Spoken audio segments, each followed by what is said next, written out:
Awesome. Welcome back to the Venture Podcast, everybody. Today we're here with Robbie Bent, who is the co-founder and CEO of Othership, which is a guided sauna and ice bath experience. I was lucky enough to have my first visit just last week. It was an amazing experience. Highly recommend to anyone in Toronto or New York. They have locations at Yorkville and Adelaide right now in Toronto. So for any folks listening in Toronto, go over as soon as possible. Highly recommend it. But yeah, super excited to dive into your story today, Robbie. You graduated from Ivy Business School back in the day. The journey took you into investment banking to start your career, the startup world, and even deep into the Ethereum community. So super excited to hear more about your career journey today, Robbie. Let's go. Awesome. Thanks. So just to kick things off here, we like to get a sense of what you were like growing up. And I'm just curious, like, what were your interests growing up as a kid? Were you always interested in health and wellness? No, I don't think like when I was a kid that like didn't really exist. So especially like I grew up in Guelph, so supplements and red light therapy and sauna cold plunge, meditation, like none of that stuff was around. Like I'm not even sure there was a yoga studio in town between, my elementary and high school years. I played a lot of sports growing up, so love like just very competitive by nature and everything that I do, and it's kind of a little bit crazy.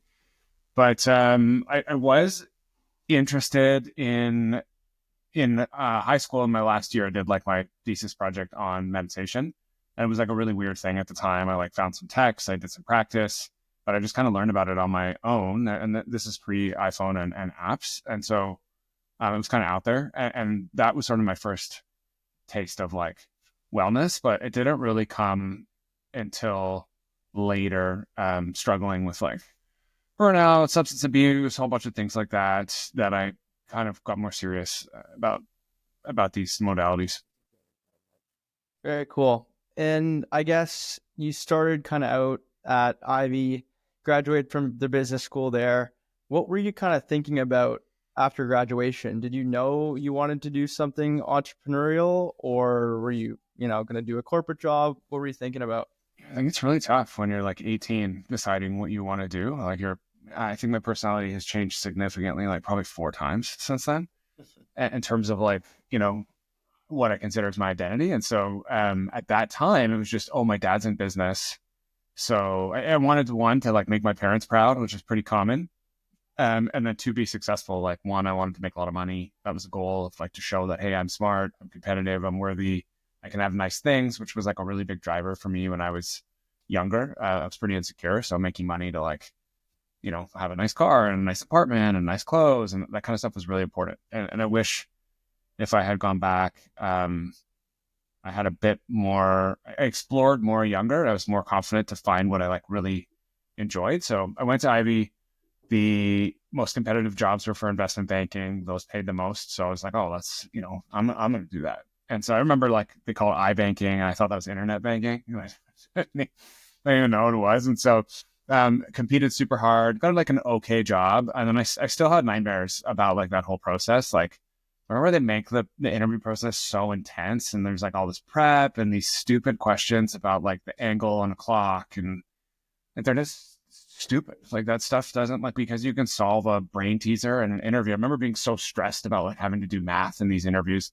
And then I got a job at like sort of a second tier investment bank. And so I felt like so rejected at that time after like having tried hard. And it just like soured me for a long time. Like I would legit have nightmares at my investment bank after, of people like throwing staplers at me and like not doing the right job and getting yelled at. And I got yelled at the firm. It just was a terrible experience all in, even though I really do still love finance a lot. But so yeah, it was just basically like never really thinking of what am I going to do day to day. It was like, how do I make money fast to be successful, to like make my parents proud and like prove I'm worthy. And those are terrible motivations. And it's tough too, because if you take that job, I remember when I left finance, and it was just by luck, really. Like I worked at an investment bank and then at a hedge fund, and the hedge fund imploded during the credit crisis. And so I came in at like 24. And I think I had invested about $150 million of capital or something like that. And it's like down like 50%.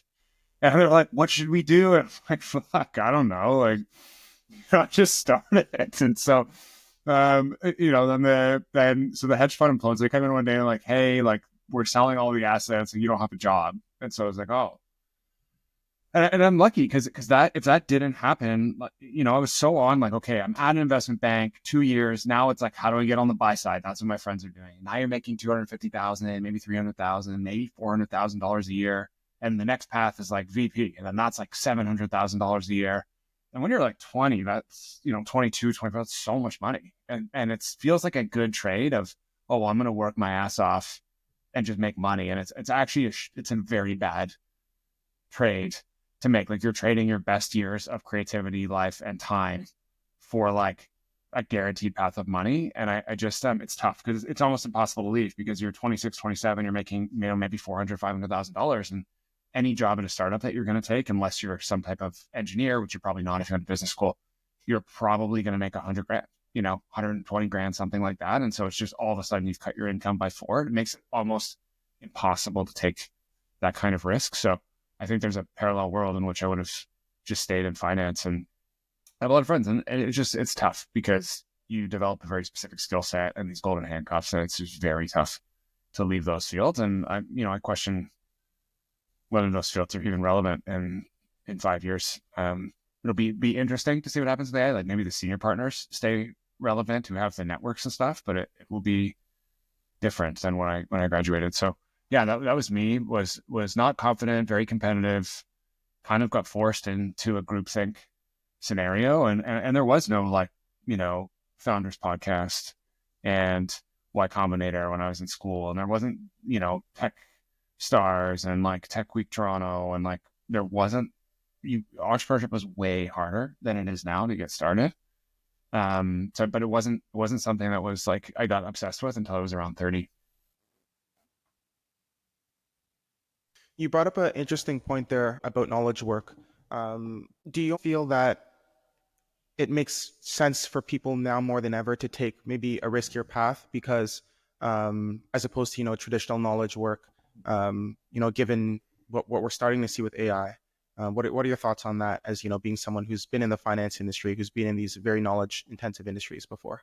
Yeah, I mean, I think it's hard to give general advice, and so the comments I made are from me, and they're from my personality, and I wouldn't trade these things off, but I have a very different risk tolerance. And so like, what is your risk tolerance? But I think one thing for me categorically is like doing something every day that just fucking sucks is tough. And like, you could get into that place for 20 years of your life. Like you only have one life, And so I already feel, I'm like, wow, I'm 40.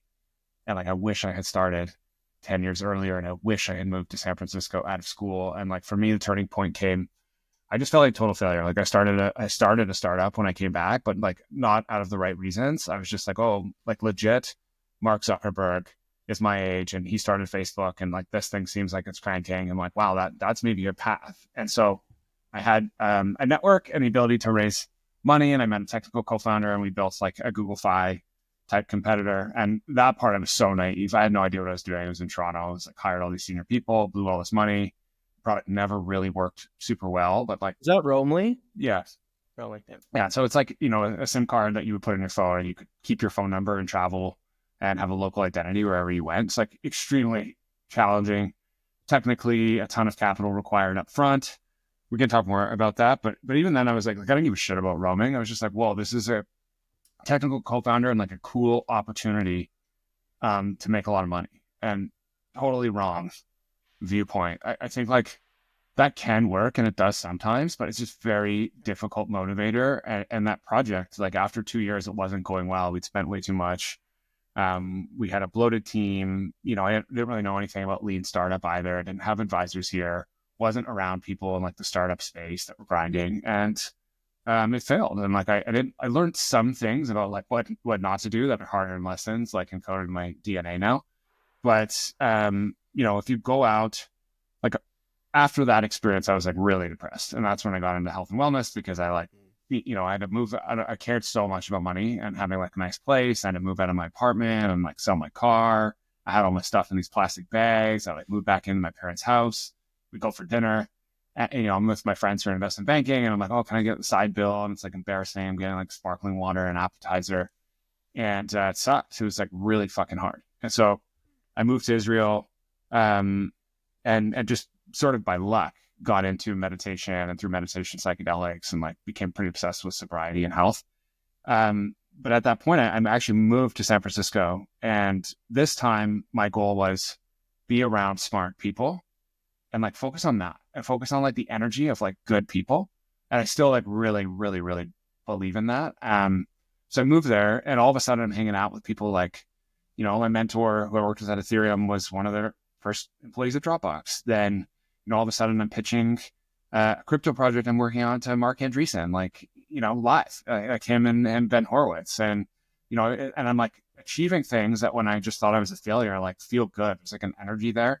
I'm going to Stanford and like giving a talk, and it just like kind of all happened randomly. And so I think if you're young, putting yourself like going for it, especially knowing like, hey, if you fail, once you fail, you kind of realize like, oh, whatever, I'll just like 2 weeks later do something new. And so that was a big fear for me with Romy. I was like, oh man, it's going to fail. What am I going to do? It's going to fail for like 3 years. I was like, oh, we've raised too much money. It's never going to work. The team's not right. The product's not good enough. Fuck, I got to figure it out. And like just waking up with like my stomach in knots. And then it failed. It was like, who gives a fuck?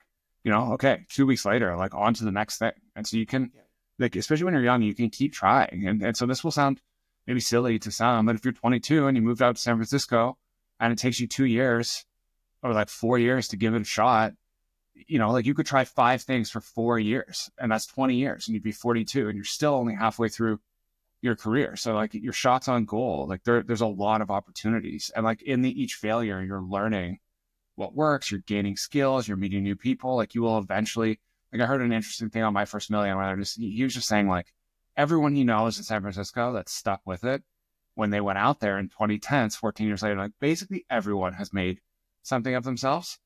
So I think if you're thinking of what to do, it's like, where do I want to be? I want to be where there's optionality. So that's like a new industry that's exploding. So like right now, like I'm playing with AI like 2-3 hours a day. I've listened to like 60 AI podcasts.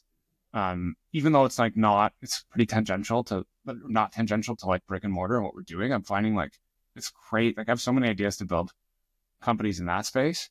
So I'd go where there's opportunity. Like crypto is another place where there's probably a ton of opportunity. Robotics, there's a ton of opportunity. So how do I go to the conferences, meet people, and just like even work for free? Like in crypto, there was a lot of free work that people would do to like try to get a foot in the door. So for Ethereum, I was just planning events. And then I like did this thing called the ETH Prize where we would interview developers, find out what they needed, and then raise money from projects in the space to like fund these open source projects. And then that got me the job at Ethereum where I was paid in ETH. And so I think like doing things like these little side hustles and side quests for companies to try to get your foot in the door and get some experience is what I would be doing. And I would try to do it, I would keep my burn super low, and I would try to do it across a number of different spaces with different people to get a sense for like, what do I really care about in an industry where there is upside, because switching industries also has like a pretty big cost as well. So that if I was starting my career, that's what I would do, is focus on like, where are the smartest people? Where is there like energy and optionality? And I would just go for it, That's good advice.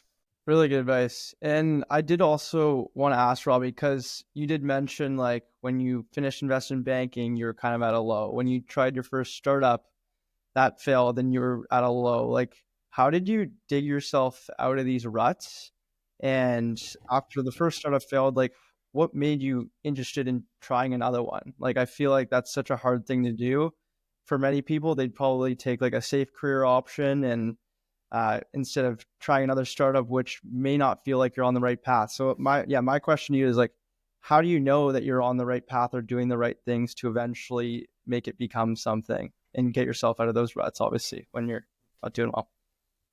Yeah, I mean, it's tough. And that's where you got to rely on like being around the good people, because when you're around good people, like good opportunities come to you because they're also smart and they're your friends and they'll help you. And that's like the number one thing to get access to opportunity. Like most opportunities come from word of mouth referrals versus like LinkedIn, or like if you're applying for a job, you got already lost. Like you want to be around smart people, like working with them. And then like your next things then come as a result of those. And that's not something I knew until I went into crypto with no experience and just kind of made it happen myself. But yeah, it's tough, man. Like I was 28 and that company failed. I'm like, I have no skills. Like I'm not an engineer. I'm not a product designer. I don't really work in finance. I've done like some operations. I've done a little bit of sales. I've raised a little bit of money. I'm like kind of a jack of all trades, but like not really an expert. I've applied for a GM at Uber. I didn't get it. Applied for a GM at Hired, which is now defunct. I didn't get that. And I was like, fuck, I don't even know what I'm going to do. Like, I remember my mom was like, maybe you should become a real estate agent. And I was like, oh, okay. Like, I don't know. So I kind of had no options. And so I just started trying to continue at startups because, I felt like really, I had a really big lack of confidence then because I was like, man, like everything I've done has been a failure. I don't have any skills. So it's tough. And so that is like, the downside of like going down this path is like, you'll have these moments, but I just really believe you just continue to fail upward. And the more you do now, like, manage hundreds of people. I did another hardware project after Romley in Israel. Then I was at a couple different crypto projects and like each one got more and more successful until now, like, I know what I'm doing. I know how to raise money and how to hire and how to inspire people and how to build a product and how to build a brand. And like, just, you just kind of fail upward until you know a bit more about what you're doing. And like, I think even after Othership, I would try to do it again. And I'm already like getting ideas, find cool things that I would try to build. So, I think it's hard and it's scary and that's the path. And I just think at times like you're going to feel like shit. And I don't think there's any ways around it unless you get lucky and succeed right away, which also might happen. But if you keep trying over a long period of time with good people, I don't think there's any way that you like fail long-term. Yeah. You brought up a really interesting line there, failing upward. To, some of our younger viewers, people who've just gotten out of school, how can they take actionable steps to try to fail upward? You mentioned a few of those, like surrounding yourself with really, highly intelligent, highly motivated, just good people. You've mentioned even geographically doing things like that. What other things can people do to start to fail upward so that even when things don't go their way, they still feel like they're progressing, or it compounds in a way that benefits them and their goals over time? I think if you're following your curiosity, like I would end this podcast and I would go find the founders. So Founders Podcast is like my favorite podcast. It's the best. I've listened to like 400 episodes and it's just the biographies of like every CEO of all time, like not CEO, but every founder of like every great company. And you start to learn the patterns of like, and like the inspiration, like it's all the same. Everyone cares a ton about the details, like incredibly biased to action, insane accountability and ownership.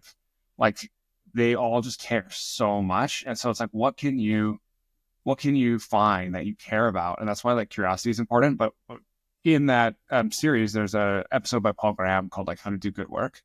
And it's amazing when you want to get inspired. So it's like, listen to this podcast and find out what you care about. And like, I'm obsessed with human connection and have been since I went to high school. I used to throw parties and I own nightclubs. And like, this is like bringing people to connect without alcohol is like my life's passion. So it's just something like, how can I do this and fail and it still be worthwhile? Like Othership started in my backyard. It was just for fun in our neighborhood to make friends because we struggle with substance abuse and I wanted to make friends that matched the patterns I had in San Francisco and where my wife and I lived there. And so we were like, oh, we need a new community. Let's build an ice bath in our backyard for the neighborhood. And so, okay, that costs, I don't know, 10 grand or something. And then we just did it for fun. And so like, okay, if this, then it was like, oh, well, let's convert our garage. This seems like an awesome thing for the neighborhood. It's going really well. So we made a little space in our garage and it was like, well, worst case, if we fail, we got the experience trying to do this. We have these new friends in the community. We have the space that we can use. And the next version of Othership was like, oh, well, let's just fund this Adelaide one. And like, we'll take a bit of a risk on it and we'll self-fund it. But like, we only need 70, 80, 90 people a day. If you do things that you're curious about and care about, and you're accumulating knowledge the whole time, even if the project fails, like, did you meet good people while you were working on it? Did you learn something? I think the big thing is like getting into the game. So you can sit and like read and do as many courses as you want, but like try to find a side project where you're doing real work and like try to do multiple and like many of them. Would be my thoughts. So I think that's how you fail upward is like the thing, like being the successful business is not the winning item. It's like the learning that you get. And so like if you go into accounting, you don't have that because you're not learning anything. You're learning like accounting. And unless you love accounting, who gives a shit? There's no winning in that. The only winning is like a little bit of money. So like you're actually like, okay, you might have enough money to live your life, but that's not winning. So I think you're just being very clear what the game is and what winning is. And that's how you fail upward is that like, even if you fail from a business standpoint, like what you're doing in San Francisco now, Bryce, is like insane. Like there's no way you lose doing that. Like it's just, you're going to meet a ton of amazing people. You're going to get a whole bunch of experience.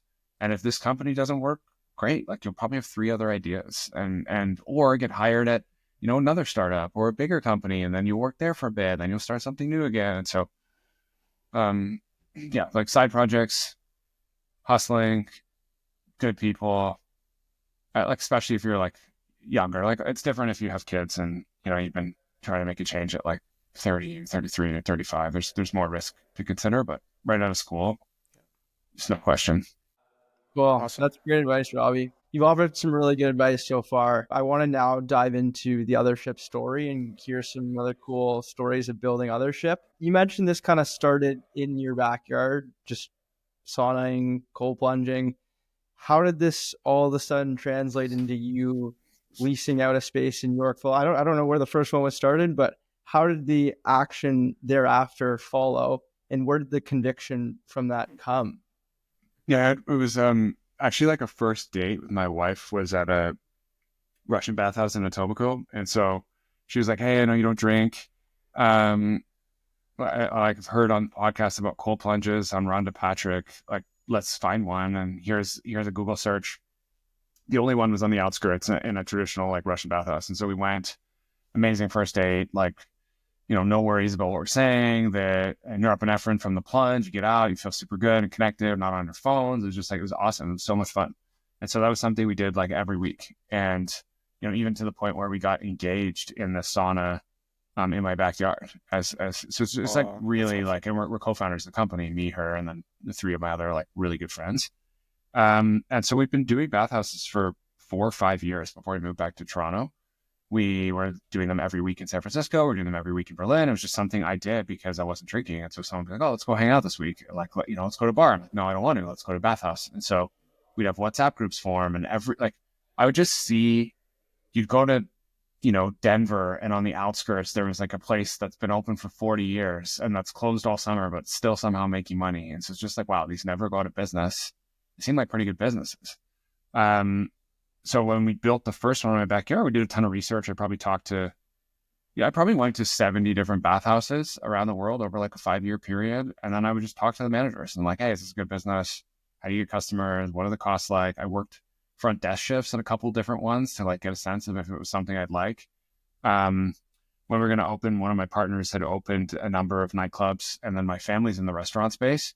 So I knew what it's like to own a restaurant. My sister owns Jaybird, which is like a crazy successful yoga Pilates studio. So had a lot of support of like, how do you do brick and mortar? My partner had done a lot of construction. So it wasn't just like, "Oh, let's YOLO." There was like some serious work done. My partner built 7 Tim Hortons, a number of nightclubs. My sister had done this. So I just had a really good group of people that knew a lot about brick and mortar type spaces. And then we took like all our money and put it into it. And we're just like, look, there's nothing like this in Toronto. It feels like a good fit. We can get it built, and we love it. And like, we love it. Like, the first year over Christmas we were open, I had like 15 messages of people being like, "Hey man, I met my girlfriend here." We used to be called Inward before Othership. I was like, "Yeah, I stopped drinking. I've come in every day." And I made probably 45 new friends that like first 6 months. I was like, "This is so fucking awesome. Like, it's so cool." And like, people are just here crying and sharing their story. And like, it just really felt special right from the beginning. And so for me, it was like, yeah, let's go for it. That's awesome. I didn't know Jaybird was your sister's creation. That's what you said? Yeah. That's so cool. Because yeah, Jaybird's right next to your Othership location in Yorkville. That's really, really cool. And you called yourself, or you are like a master of creating communities. Like what is the secret to this? Like, how did you get all these people around and, to be evangelists for Othership? Like, I mean, after my first experience, I'm like loved it, but how did this like start? Like, how did you build this up from the start? I think people can like feel the energy you have and the excitement, and like all like, this is why I'm like, follow your curiosity. And there's something like called founder market fit.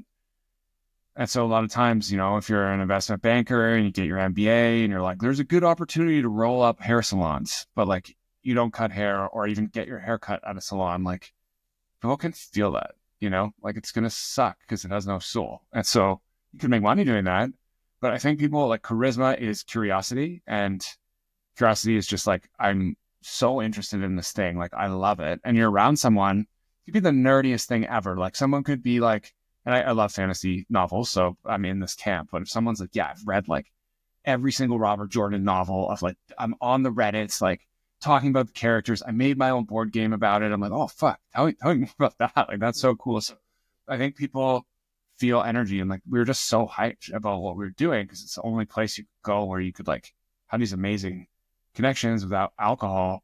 And I'm just like such a believer in it. And so are my partners. And we just love the sauna. We love the ice bath. We love this like you have to try a class next time, but we have 28 different classes. We scripted them all ourselves. Like every single song on the playlist we like made, we stitched together the playlist so they're like a performance. All the language that's used has been scripted with like psychotherapists. And like we'll be sitting there thinking like, listening, how many people are crying? Like, is it 20%? Could it be 50%? Like, how do we get more emotional? Is that visualization the best? Let's listen to like the top 500 visualizations on all these different platforms and like find the best one. And like, so just, I think people, even the towel, like the towel is custom designed for like a very particular size and like feel so that it wraps around your whole body. Like it just, we love it. We loved it so much. And I think when you come, like, it's actually my favorite thing to do. So I probably do it 4 times a week minimum. And it's like, hey, we were at the Comedy Cellar in New York, famous comedy club. I couldn't hear it because there are, 2 wasted people beside me. And I'm like, what the fuck? Like, why is this done in such in the type of environment? And so we, started hosting comedy nights. Now we have like famous Comedy Cellar comics performing in New York in this giant sauna, like first of its kind. And so I think people hear that kind of stuff and they're like, whoa, that is really cool. So I think when you're like curious and excited about something, you kind of like, I bet you if someone's listening, it's like, whoa, like that, what is this guy talking about? Like, I want to go and try this thing. Like we just started doing these parties with Daybreaker. It was like a New York kind of like health and wellness morning dance party place. And like, we're getting famous DJs to come in now and have like 200 person morning raves, which I like never expected would happen, but I'm just excited about it. And it's so much fun. There's people playing like saxophones and trombones and like emceeing over the speakers and everyone's dancing in bathing suits. And so I think when you're really excited about what you're doing and the problem you're solving, you can build community. That's like the number one way. Like if people don't feel it's authentic, they know, and there's like knockoffs of their Othership, there's lots of them. And like some will do okay, but I think like people know and they can feel it. That's such a good point. And it's interesting to hear how much of that was intentional in terms of like how you architected the emotions, like the experience, even the things like the design. And I'd like to really go to so basically before this podcast, we put out a message to our listeners and asked them for any questions they had, and we had a couple of responses. So the first question I want to ask is actually from Terry. So Terry asks, what inspired you to do the interior design that you did at Othership? He said he's been there and he's had a really great time, a couple great experiences, and he's curious about the interior design specifically. Yeah, I think warmth and safety. So one, like finding a designer that matches the style you want is very, very difficult. We got super lucky. Like our designer, since we found her, has just exploded. And so it's very hard to work with like big design firms, big construction firms, big architecture firms, especially when you're small. So you kind of have to find somebody who's got that experience but has started on their own. And we took a big risk. We were one of her first clients, and she's like made the brand, like just was so able to capture the feelings that we wanted. And so we spent time designing an 11-star experience based on something Brian Chesky does. And so every one of the co-founders would write out like a 40-page manifesto of like, you come in, what does the door feel like when you open it? What is the smell that you're greeted with? What is the song playing? When you look around, what is the color of the lighting? What does the desk look like? Like for every single part of the experience, and with like no holds barred. So like, I remember Harry had said like, you come in and the sauna is like a gravitron and you're in it and it like goes 12 stories underground and now you're in an underground cave. And it sounds crazy, but when you have no limits or constraints, sometimes ideas come that like wouldn't be there. And so she just said like, I've never had a client provide this much data to me. And so we had, like there must have been 200 pages of documentation around like what we were thinking and how we wanted people to feel. So being able to communicate how you want people to feel, I think is very important. And then having somebody who can take that and like make it also a very challenging skill. And so we got really lucky. And so like some of the feelings, like we want you to feel like you're in another world. Like the Othership is really this vessel that you're journeying into another world. And in that other world, you can be like your, kind of your inner self, your inner person that you were as a child. So you're like leaving Toronto completely. And that was like a big thing, was like that it's like a portal to another world. And so that kind of requires a different lighting pattern, a palette that's not outside. We're really, we have a James Turrell inspired light that's kind of unique to us in each of our tea rooms. The newest one is like 18 feet, with like a halo in the middle. So it kind of feels like an orbiting planet and you're like in outer space. And then that light quality is very important. So it does it feel safe? Do you feel good in your body? Both the towels that we use and the light palette are both like geared specifically so that you feel safe in your body. So a lot of people are uncomfortable being in bathing suits. And so that was like very important. It was very important that there was like the way we designed the space, there was not a lot of sight lines so that you didn't feel like someone was creeping on you or staring at you. And then we designed a space, a lot of nooks and like very specific style of seating to increase connection. So we have a lot, in the spaces is designed to allow for like these easy conversations between strangers. So like we'll probably do, when we're starting, just like dozens and dozens of layoffs on like the littlest detail was taken into account. You can tell too. Like when I was in there last week, I walked into the group sauna. I was like, this is kind of intimidating. There's so many people in there. Like everyone's gonna be silent. It's gonna be awkward. Walk in there, everyone's chatting. It's the least awkward thing ever. It felt so natural. And you can just go and find your own spot if you want, or you can sit with other people. Like coolest thing in the world. And I was honestly, when I was in there, I was thinking like, if I built something like this, I would be so proud of it. So I'm curious, like, what's been like a moment where you felt that? Like, has it been a customer story that really stuck with you or an experience you had yourself at Othership? Do you have a story to share like that?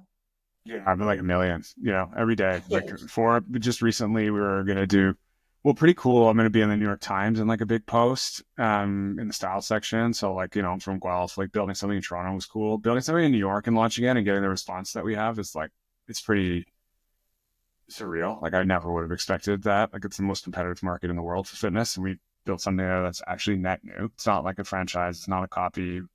Canadian brands. Like I just feel like people in Toronto and in Canada should be so proud of us. Like we're fucking out there putting it on the line. Like, I almost bankrupted the business because it was so expensive to build in New York. And like we got past that, but there was a point where it was crazy. I ran out of money. I like, couldn't pay the vendors. I like had to put all my personal, like everything I own and like guarantee my house and all this stuff into the business. It's like so hardcore. We couldn't get open. I like had a 2-year-old. We were living 12 of us together in a house in Brooklyn, just like every day. And they're like trying to make it work. I couldn't get the DOH, the Department of Health permits. So we couldn't get open. I like had to go down there every day and just like beg to like finally get the permits. It was so stressful. I was actually like vaping every day because I was just so stressed. And I was like, fuck, like we've ruined everything. And I just tell a story because like that's kind of what it takes. And that's what happens. It's like for every one of these projects, if you read like Elon Musk's biography, it's just like he's under his desk, like incoherent, like sleeping at the factory because it's on a precipice of disaster. And if you're trying to grow fast, those are the risks you have to take sometimes. So, I'm in there and it's so hard. And then we finally open and it's just like crushes, like 18,000 people in right away with no marketing, just word of mouth. Like, all these reporters are coming in, all these famous people are coming in. And my wife, she surprised me. So we go out thinking it's like a social and like we're going to watch. And it turns out it's my 40th birthday and like my family's there and there's like 100 of my friends. And one of my co-founders sings me this song in the sauna about like, what I mean to him in front of everyone else. People are crying. And I had a really tough 30th birthday where I partied all night and then walked into a surprise. And I just felt like such a loser. And I never slept and I was all fucked up. And, and then this is like, hey, I'm 40. I'm a dad. I'm in New York. I opened this thing. It's successful. Like we made it. So it was just a moment of like sheer, like, 99% pain last year and then 1% like just absolute triumph. And it really felt like, wow, I can't believe we did this. And then, if I feel sad, I go in. Like, one thing about Othership's unique is the sharing at the end of the class. So there's these classes, and then there's like, we open for sharing, and it's a way to connect people and like kind of hear people be vulnerable. And every time I go in, I'll hear something like, I'm here to give my son, like, he was diagnosed with cancer, he's going to die, and I'm transplanting like my kidney for him, and he's going to live. It was like a 1% chance, and I'm like here to do that. And everyone's like crying. It's amazing. Like, I just love hearing these stories people share. Like, we were doing another article about like connection in sober spaces, and 3 people in our community have met and got married, and like some have children because they met at Othership, and they're like, yeah, some of the songs from classes we play at our wedding. And it's like, that's crazy, like we have a WhatsApp chat, and there's like 500 people in it, and it's so active. And at Christmas, they like one of the persons went and like DM'd every single person in the chat and like had them share their best moment at Othership, and they made us like a Christmas card that they put in with just like all their transformational moments. And so it's really fucking cool. It's hard to balance that because these like good moments happen, but then I'm like, oh my God, the payback's good enough at Yorkville. We spent too much on the Flatiron build. Is it going to return? What are we going to do? Like, there's competition coming. Should we go faster? Okay, this happened with these employees. Like, there's just, as you grow, it becomes like, I read, probably should stop doing this, but I get all the negative feedback like sent to my phone directly. And so you get a sticker after each class. And so, yeah, we all have like 1,400 people a day come through. And so like some is going to be negative. And so on Saturday, I'm getting like these 10 negative messages, and it's like literally hurts my feelings, So it's a mix of like so happy, so proud with like just complete paranoia and fear because all my whole life is like into this. So it's not like comfortable at all, despite being like, I'm proud of it. It's like kind of a difficult life in some ways. There's another question, actually. I wanted to follow up with the points you made there from one of our viewers, Scott, and then I'll add a piece onto the end of it. So Scott's question, well, first and foremost, Scott's in Japan right now, and he says his favorite part about Japanese culture is the onsens that they have there. So he was wondering if you've taken inspiration from your travels while building Othership, whether in Berlin, whether in San Francisco. And then my question on top of that is, in your time in New York, have you even had new ideas about how you can continue to evolve the business? Has New York inspired some parts of your business that you think you'll lean into in the years to come? Yeah, and I'm huge. You need to think it's like the way we design, we go as broad as possible. So at Japan, I spent time there with my wife. The onsen culture is incredible. I've been in Turkey, the mom culture. I've been all over Eastern Europe, Switzerland and Austria, Germany, all kinds of the sauna / banya culture there. I've done sweat lodges. I've done temescals.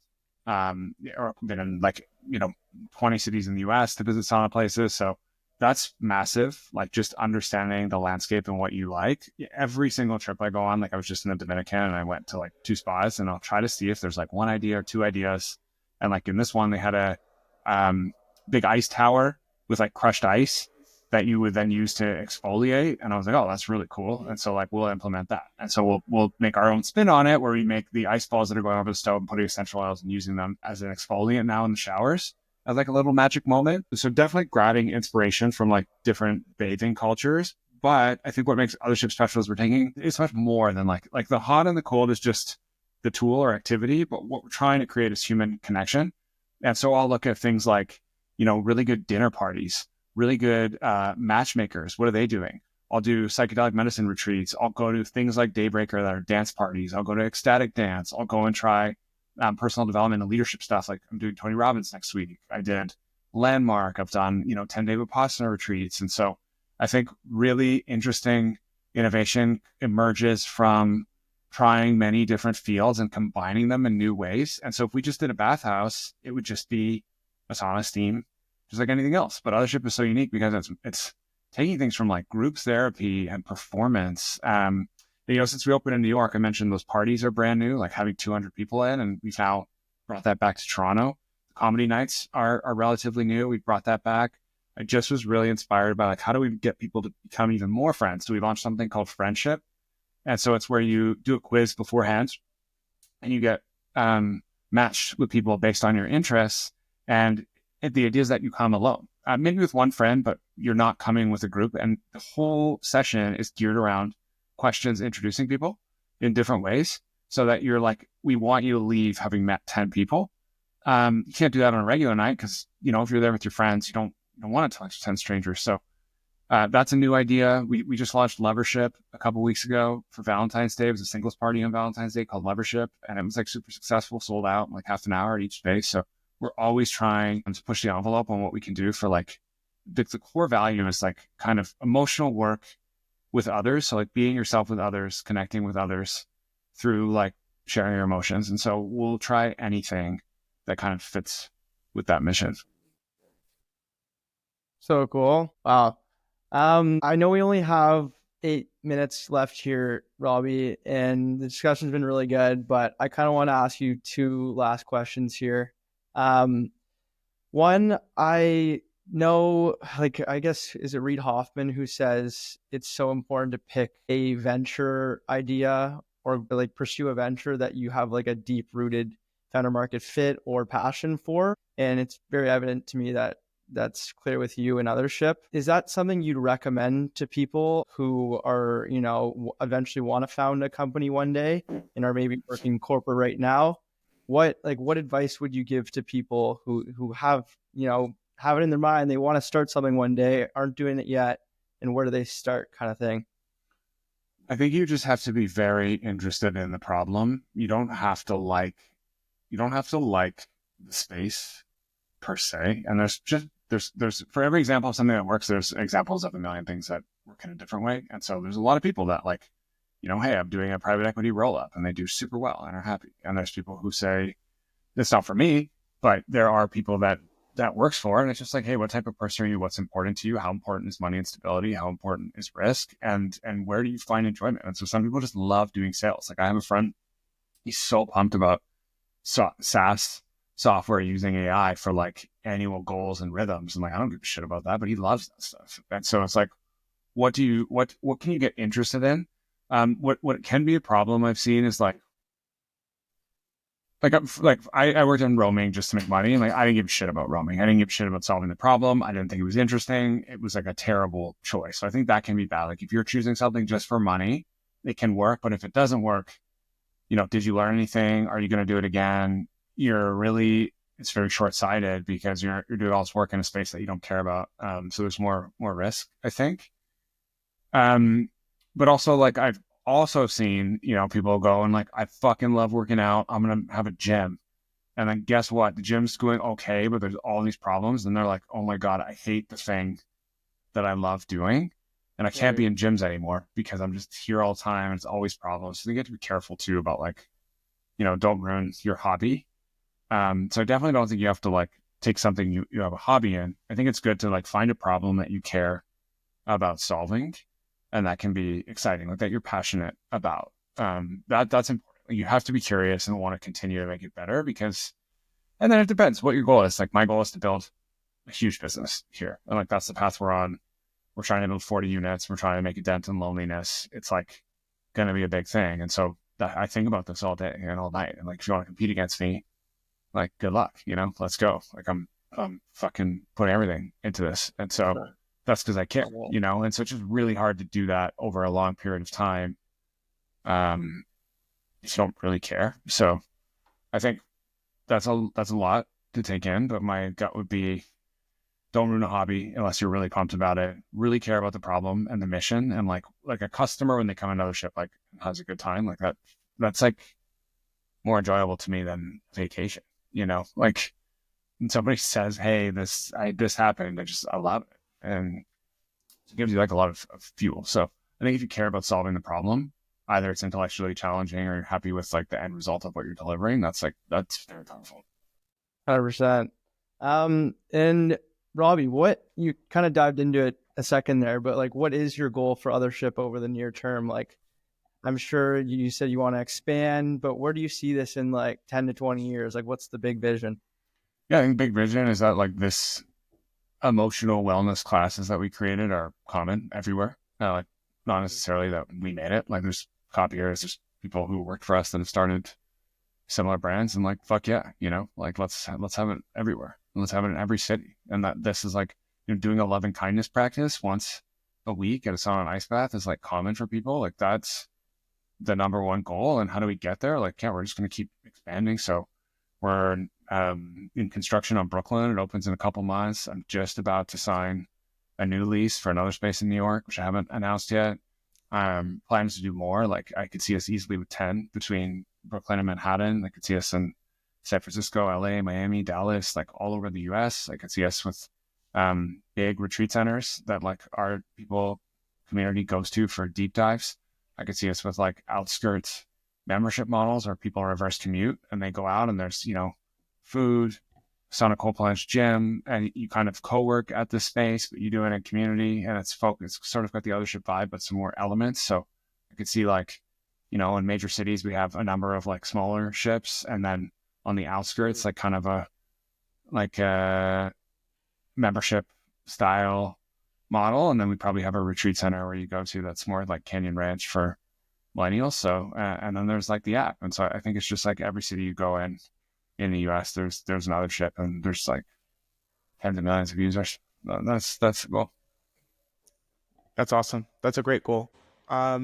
You mentioned a Brooklyn location. Are you going to put that in Williamsburg? Where in Brooklyn is that place under construction? Yeah, so Williamsburg is signed and under construction. So it's 25 Kent is the address, and North Williamsburg, nice. And yeah, it should be open in September.